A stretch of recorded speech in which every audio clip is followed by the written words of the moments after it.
నమస్తే అండి. ఇవాళ నేను మీకు ఒక మంచి స్టోరీ చెప్తాను. అది ఒక తాత మనవడి కథ. సో, హాలిడేస్ వచ్చేసాయి కదా! సో, హాలిడేస్ కోసమని చెప్పి అమ్మా, నాన్న దగ్గర నుంచి తాతయ్య దగ్గరకు తన మనవడొచ్చాడంట. వచ్చిన తర్వాత తను రోజు బయటకి అక్కడికిక్కడికి తీసుకెళ్తూ ఉండేవాడట తాతయ్య. అప్పుడు ఆ కుర్రవాడికి ప్రశ్నించే తత్వం ఎక్కువ. కాబట్టి ఒక క్వశ్చన్ అడుగుతాను తాతయ్య చెప్తావా? సక్సెస్ అంటే ఏంటి అని అడిగాడట. అడిగినప్పుడు ఆ తాతయ్య చెప్తానులే కానీ పోదాంరా అని చెప్పి ఒక నర్సరీకి తీసుకెళ్ళాడంట. ఒక పూల మొక్కలు కొనడం కోసం అని చెప్పి. ఇంకా మొక్కలు కొనడం కోసం వెళ్ళారు కదా, అక్కడి నుంచి 2 చిన్న చిన్న మొక్కలను తీసుకొచ్చారంట. తీసుకొచ్చిన తర్వాత ఒకదానినేమో ఇంట్లోనే ఉంచాడంట. ఇంకా ఇంకొక దానిని బయటకు తీసుకెళ్ళి నాటుదాంరా అని చెప్పి తీసుకెళ్ళాడట.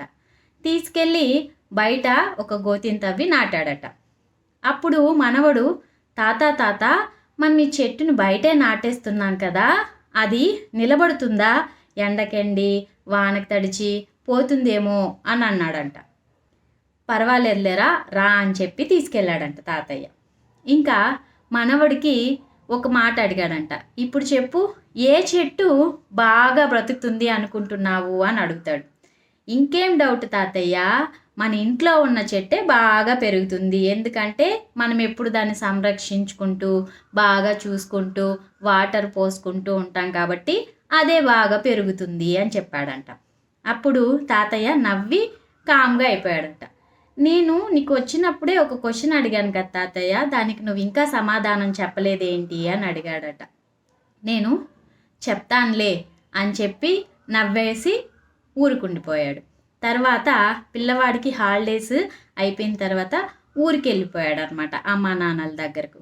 మళ్ళీ 4 సంవత్సరాల తర్వాత మళ్ళీ తిరిగి తాతయ్య దగ్గరకు వచ్చాడట హాలిడేస్కి.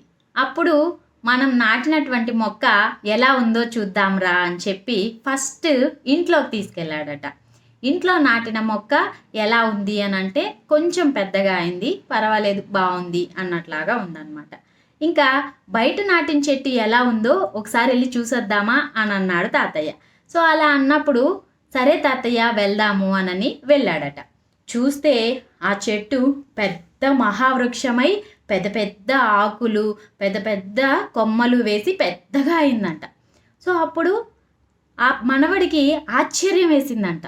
ఇంట్లో ఉన్న మొక్క కంటే బయట ఉన్న మొక్క చాలా బలంగా దృఢంగా అయింది, ఎందుకు తాతయ్య అని అడిగాడట.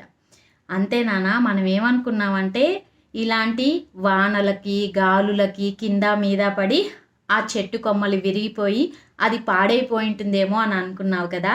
కాదు, అది గాలి వచ్చినప్పుడు వాన వచ్చినప్పుడు తనకు తాను పడి లేచి ఒక దృఢమైనటువంటి వేర్లతో కిందకు దిగబడి స్ట్రాంగ్గా నిలబడింది. చూసావా?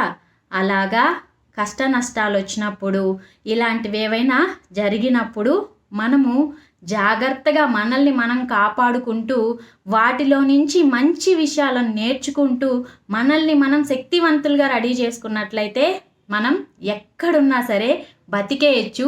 సక్సెస్ అన్నది దానంతట అదే మన దగ్గరకు వస్తుంది అని అన్నాడట. ఓహో తాతయ్య, నేను ఆ రోజు అడిగిన మాటకి నువ్వు ఈ రోజు నాకు సమాధానం చెప్పావన్నమాట అని మనవడు సక్సెస్ అంటే ఏంటి అని చెప్పి తాతయ్య దగ్గర కనుక్కున్నాడు అనమాట. సో అలాగా సక్సెస్ అంటే ఏంటి అని అంటే మనము ఎటువంటి వాటిని ప్రయోగాలు చేయకుండా కామ్గా మనం ఉన్నటువంటి ఎన్విరాన్మెంట్లోనే మనం ఉండిపోయి సక్సెస్ రాలేదు అనుకోవడం అన్నది చాలా తప్పు. ఎన్ని కష్టాలు వచ్చినా ఎన్ని నష్టాలు వచ్చినా బయటున్న పోటీతత్వాలని నెగ్గుకుంటూ పైకి ఎదిగినప్పుడే మనం సక్సెస్ సాధించగలుగుతాం.